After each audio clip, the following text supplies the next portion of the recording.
السلام علیکم ورحمۃ اللہ وبرکاتہ۔ دوستو، امید ہے کہ آپ خیریت سے ہوں گے۔ تو آئیے آج اسلامی معلوماتی یوٹیوب چینل کے ذریعے آپ تک 4 سوالوں کا جواب پہنچا دوں۔ تو پہلا سوال یہ ہے کہ فرشتے کسے کہتے ہیں؟ تو اس کا جواب یہ ہے کہ فرشتے لطیف جسم رکھتے ہیں، نور سے پیدا کیے گئے ہیں۔ ان کو اللہ تعالیٰ نے یہ قدرت دی ہے کہ جو شکل چاہیں اختیار کر لیں۔ دوسرا سوال یہ ہے کہ فرشتے مرد ہیں یا عورت؟ تو اس کا جواب ہے نہ مرد ہیں نہ عورت۔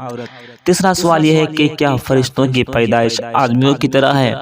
تو اس کا جواب یہ کہ نہیں، بلکہ فرشتے لفظ کن سے پیدا کیے گئے ہیں۔ چوتھا سوال یہ ہے کہ فرشتوں کی تعداد کتنی ہے؟ تو اس کا جواب یہ ہے کہ صحیح تعداد تو اللہ اور اس کے رسول جانے، البتہ حدیث شریف میں ہے آسمان و زمین سے سدرۃ المنتہا تک 50,000 برس کی راہ ہے، اس کے آگے مستوی، اس کے بعد خدا جانے، اس سے آگے عرش اعظم کے 17 حجابات ہیں، ہر حجاب سے دوسرے حجاب تک 500 برس کا فاصلہ، اور اس کے آگے عرش، ان تمام وسعتوں میں فرشتے بھرے ہوئے ہیں۔